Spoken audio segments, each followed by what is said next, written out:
Refreshing because it's 6 o'clock, 1 p.m. in the US. As I sit here with you right now, I am about to find out, we are all about to find out, who will be replacing Beanie Feldstein in Funny Girl, although I feel like the writing is kind of already on the wall, and by that I mean the McKinley High School lockers. Could it be, could it be, could it be, could it be, could it be, could it possibly be Lea Michele? Yes, yes, yes, apparently it can. Oh my god, hey! Welcome back to my Stagia YouTube channel. If you're seeing my face for the first time, hello, my name is Mickey Joe, and I'm obsessed with all things theatre, and this is my Stagia YouTube channel. What I do here is I tend to review shows that I go and see in the UK. I talk about theatre news and gossip and drama that's happening on both sides of the Atlantic. I react to theatre things, and I also bring you Stagia content right now every 48 hours. So make sure you're subscribed to my channel if you want Stagia videos to watch through the rest of the summer. And go and binge all my old videos as well. Also, if you enjoyed today's video, you can give me a super thanks down below, which would really help support me as a content creator and would make up for the fact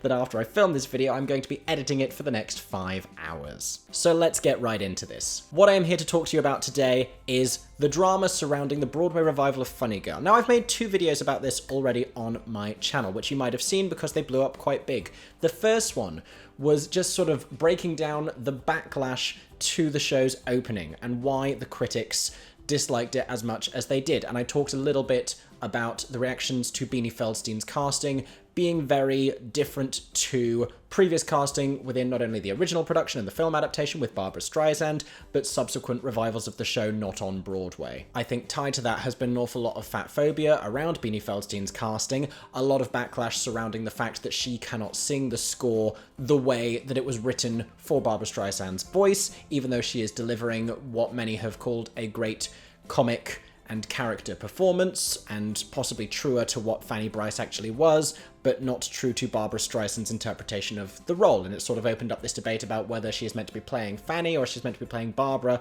as Fanny. But it seemed that Michael Mayer, the director, and the producers, and the whole team behind this revival were very intent on taking this production in a different route and separating it from Barbara's legacy, as they had done with a previous production by the same creative team and producers in London starring Sheridan Smith. Again, character actress, nothing like a Barbra Streisand physically or vocally. What's interesting is in the London production, which ran at the Savoy Theatre, Sheridan was understudied by Natasha Barnes, who is an actress who is a phenomenal vocalist. I've been to see Natasha Barnes giving a cabaret performance where she talked about Barbra Streisand being a huge vocal influence for her, and you can really hear that in her voice, and she is able to deliver the Funny Girl score with a lot more power than Sheridan Smith ever was. This is kind of mirrored on Broadway, where Julie Benko, Beanie Feldstein's understudy in the role of Fanny Brice on Broadway, has been getting a lot more acclaim by general theatre goers. She's gotten a lot stronger word of mouth, and this seems to indicate that she is also much stronger, at least delivering the score, than Beanie Feldstein. Many pundits say she just gives a stronger performance in the role. Something I touched on very briefly in that first video as well is that Beanie Feldstein's father is actually part of the production of the show. He is a producer on the show, so her casting in this does have the stink of nepotism attached to it slightly. So where you might have expected her to have had a lot of goodwill because she became the victim of these very, very harsh criticisms, many of which were rooted in unprofessional fat phobia, unfortunately she is not earning a lot of that goodwill or the respect of a lot of theatre fans on social media, because it has been coloured with this idea of nepotism, that she never should have had the role in the first place because she did not audition for it, she did not earn it the correct way. It was made possible for her to play her dream role on Broadway because her father paid a lot of money. So that was around the show's opening night. Shortly thereafter, it was not nominated for any Tony Awards. Beanie Feldstein was not nominated for any awards for her performance as Fanny Brice. The show was scarcely mentioned at the Tony Awards, but one performer who was at the Tony Awards was Lea Michele, who was not performing with the cast of Funny Girl, but she was performing as a reunion with the original Broadway cast of Spring Awakening. Lea Michele, if you don't know, was in the original Broadway cast of Spring Awakening as Vendler. She was in the original Broadway cast of Ragtime. She's been in Les Mis on Broadway, but she is better known for her television work as Rachel Berry on Glee, the cursed TV show of the theatre kids. So I made a second video on YouTube amidst the announcement that Beanie Feldstein would be leaving the show earlier than planned. She was announcing that she was going to be leaving the show in September alongside her co-star Jane Lynch, who is also a former Glee star. And it was at this point that rumours began to swirl online that the cast had already been told behind the scenes that Lea Michele was being lined up to replace. Lea Michele, one of the names that has been talked about to lead a Funny Girl revival on Broadway for years. If only because she has made it very clear that this is a dream role for her as well. Seems to be everybody's dream role. I personally have no interest of playing Fanny Bryce in Funny Girl, but then I've not been asked. And her character Rachel Berry not only performed a lot of the Funny Girl songs on Glee, famously performing Don't Rain on My Parade in the first season, which she then performed at the Tony Awards, hello, but she went on to star in a revival of Funny Girl in one of the show's later seasons. I do not remember which season because I definitely gave up watching at a certain point. Don't at me, it was self-care. Now, before she's even started performances in the role, people can say with some more confidence that she will be a big box office draw. There's this whole narrative around her playing the role. There's been such expectation. Her name is already quite synonymous with the show as a concept. People seem to be quite confident that she will perform the score vocally stronger than Beanie Feldstein could. And for better or worse, she will give a performance that is closer to Barbra Streisand's original version. A question mark floats over the concept of her comedy shtick skills, whether she will be able to deliver that comedy side of Fanny Bryce, who was a famous vaudeville comedian. You know, she wasn't just this torch song belter that she has become. Is Lea Michele going to be able to do that as well as Beanie Feldstein could? And to what extent is this revival going to have to be reworked around her slightly different skill set? So cut to now, where we have just found out that Lea Michele has been confirmed to replace Beanie Feldstein in the revival. I want to talk about the 24 hours that have led up to this revelation, because last night, Beanie Feldstein posted on her Instagram that she would be leaving the show even earlier than her earlier leaving announcement. So September has become July. She is imminently going to be leaving the show, and she talked about a great fondness for having done it and it having been a great experience, which I question. But she said something very particular that I want to read to you word for word because it's fascinating and we can read an awful lot into it. And we will. Here we go. The comments have been turned off on this post. She said, once the production decided to take the show in a different direction, I made the extremely difficult decision to step away sooner than anticipated. This is very interesting because this is kind of the token excuse given by film and TV people for leaving a project. It's creative differences. We've heard it time and time again, and it covers a multitude of sins. It's the PR spin for an actor wanting to depart a production for whatever reason, or a director wanting to fire an actor for whatever reason, but we don't want to make it look dramatic. Instead, we want to wrap it up in a pretty ribbon. But it doesn't really wash the same when you're talking about a show that has already been open for some time and playing on Broadway, and I'll explain to you why that is. Something happens during the preview period on Broadway or in the West End when a show is frozen. That means no further changes will be made to the show. For new musicals, this means material won't be added or taken away. For revivals, this means that the staging, the choreography, the costuming is not likely to get changed. So for her to have been in the show this many months and now be talking about the production being taken in a different direction definitely creates some question marks. Now, I spoke moments ago about the revival being slightly reworked for Lea Michele's different skill set. Whether this is something that was planned to coincide with her arrival in the show after Beanie was going to leave in September, or whether this is something they were starting to ready themselves for by making little changes between now and then, and that's what Beanie has taken issue with, I do not know. Alternatively, this might just mean the casting of Lea Michele being the different direction, and she doesn't want to associate herself with that whatsoever, which speaks to a sort of personal rage that is very interesting, but has been buried beneath these levels of euphemism in that post and makes it very hard to decipher. Feasibly, she is so insulted by the casting of Lea Michele, who is this much more obvious commercial talent that all of the naysayers against Beanie Feldstein have been asking for since this revival was announced, that she just wants to leave the production because she no longer feels supported by the producers. Although let's remind ourselves, the producers, one of which is her father, so you have to wonder how this whole dynamic is working. It's certainly a bizarre situation, if nothing else, that we may never find out about completely. Now, amidst all of this, the Funny Girl social media team didn't make much of an acknowledgement of Beanie Feldstein leaving the show. Instead, they shared a peppy announcement that some news was going to be delivered at 1 p.m. US time, what became today. People weren't thrilled that with Beanie just announcing that she was going to be leaving the show imminently, this is what the PR and marketing and social media teams were mobilizing towards, and that they were kind of just casting her aside and not letting her have any time for this to be acknowledged. People thought this was quite ruthless and inconsiderate of the team behind the show. Whether this speaks to their feelings towards Beanie Feldstein right now, who's to say? There could feasibly be some animosity because Beanie Feldstein has missed an awful lot of performances in the past few months, only some of which have been due to contracting COVID. So I'm now going to read out the announcement that has just been shared by whatsonstage.com. After feverish speculation, Lea Michele is returning to the New York stage. The Glee star is set to take over the leading role of Fanny Brice in Broadway's current revival of Funny Girl. From the 2nd of August until the 4th of September, prime summer tourism month, the role will be covered by Feldstein's standby Julie Benko, who will continue to perform the regularly scheduled Thursday night performances as Fanny Brice from the 8th of September. Now I want to talk about that a little bit, because I mentioned to you before about Natasha Barnes, the understudy in London. So what happened in the West End production is Sheridan Smith had to withdraw from the show for a short period due to some very legitimate upsetting personal circumstances, and Natasha Barnes, her understudy, ended up taking over the role for a few months, and then became an alternate in the production, playing some regularly scheduled performances, even sharing the tour dates of the subsequent UK tour with Sheridan Smith. Does that sound familiar? It's fascinating to me that this was, 8 years ago, and almost exactly the same thing has happened on Broadway with the same producers, the same creative team. I'm sure they are just baffled that they are once again in this similar situation. For Natasha Barnes, this was a great rising star moment, and I can only assume it will be for Julie Benko as well, for her to have a regularly scheduled performance on Broadway as Fanny Brice. It's definitely putting her name in headlines and creating a lot of awareness for her and giving her much more of a profile.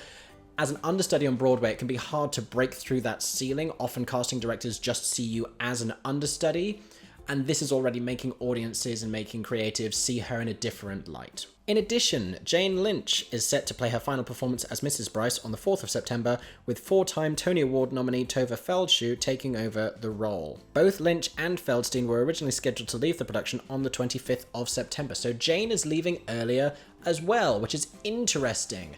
Again, does she have television filming commitments that have suddenly become sooner, or is there some sort of animosity and some toxic workplace environment happening on Broadway? You know, they went into this during a pandemic, during an ongoing pandemic situation with COVID, thinking it was going to be a certain way. The mask mandate has lifted unexpectedly in July in the US. Whether they no longer feel as safe performing in the production and would like to just get out as soon as possible, perhaps. This does mean, if you're paying close attention to those dates, that Lea Michele and Jane Lynch will not be overlapping in the production. Rachel Berry will not be the daughter of Coach Sue Sylvester, which is probably just as well, because can you picture that? I personally can't. Oh my god, hey, so I am literally editing this video that you are watching right now, but as I'm listening to myself talk about Jane Lynch and her scheduled departure date changing, it's occurring to me this is completely 100% a calculated move to make sure she does not cross over whatsoever with Lea Michele. Like, they are not even going to be in the building at the same time. This potentially gives a lot of credence to what we've heard about Lea Michele being difficult to work with on the set of Glee. Jane Lynch seems desperate not to share any stage time with her whatsoever. That's now how I'm reading into this situation. As you were, back to the video. No, instead, Tove Feldshuh will be playing Lea Michele's mother. Tove Feldshuh, the most reliable Jewish mother actress in Hollywood or Broadway. She's played Mama Rose in Gypsy. She's perhaps best known to a modern audience for playing the mother of Rachel Bloom's character in the amazing musical TV series Crazy Ex-Girlfriend. In that show, she plays this just brilliant, stereotypical, neurotic Jewish mother. She sings, she gives you comedy shtick. It's not going to be a question of whether or not she can deliver in this role. Her skill set is already completely suited to playing this character. What it does make me think about is her on-screen daughter, Rachel Bloom, and how brilliant she would be in a Funny Girl revival. However, she would be a follow-up in the Beanie Feldstein style of casting, where she's going to give you brilliant comedy shtick, but her vocals, although very strong, which we've heard in Crazy Ex-Girlfriend, are not 8 times a week Broadway Barbra Streisand belt it to the back of the top level strong. They are really great vocals, but they are not that level of powerhouse. Although, interestingly, someone did tweet about Lea Michele that the Glee tour proved she struggles singing Don't Rain on My Parade that many nights in a row, so whether that's why she has negotiated Julie Benko being an alternate into her contract already, who's to say? Literally, as I'm sat here, so many people are sending me this news to make a video about it. I'm already doing it, but I love you all for that. Thank you so much. This news is very fresh, so we haven't yet seen many hot takes coming in from Broadway pundits and performers about Lea Michele's casting in this role, but a lot of people were anticipating it in different ways. Some people were really looking forward to it. I saw this in the comment section of my last video. Some of you are really excited to see Lea in the role.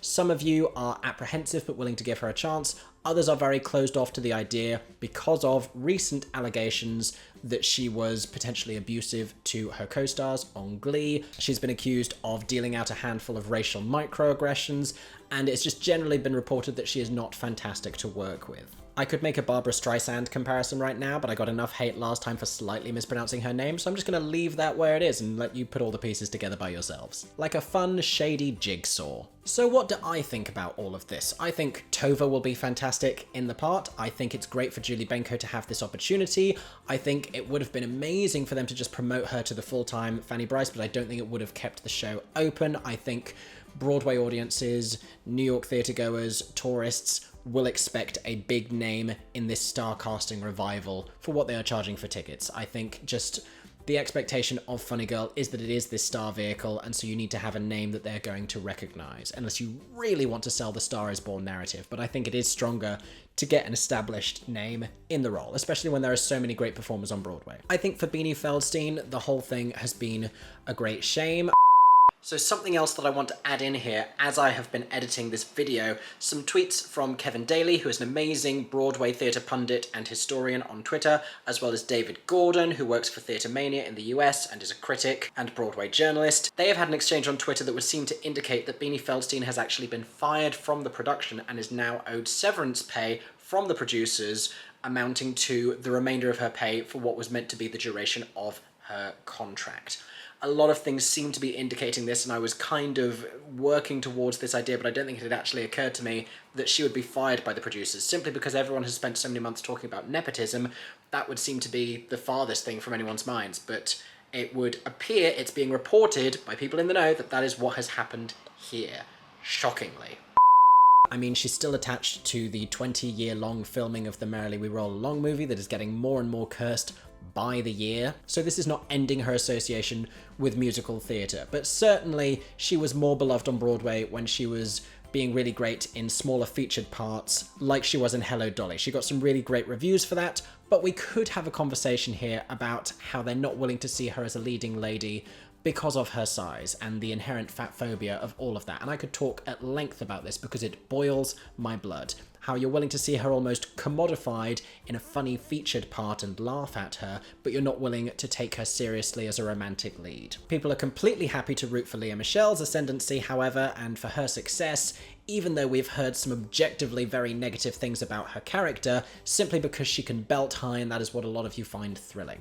I'm willing to have an entire debate about this in the comments section, because I'm not here to say that Lea Michele's performance won't be strong. I think it'll be very interesting to compare the two for people who get to see both, because Beanie Feldstein, I think, can be relied on to give you a lot stronger comedy shtick. This has never been one of Lea Michele's strengths, but objectively, at least on a good night, Lea Michele is going to give you a stronger Barbra Streisand-esque vocal moment in the big songs. And there are a lot of big songs in this score. Julie Stein has dealt a big baseball, which if you can hit it out of the park, it's amazing, but is an awful lot to hit. Did I just make a sports metaphor in my Funny Girl video? What's happening to me right now? So those are my thoughts. That is the update on this entire situation. If more drama evolves with Funny Girl, potentially there will be a part 4 to the trilogy that this has now become.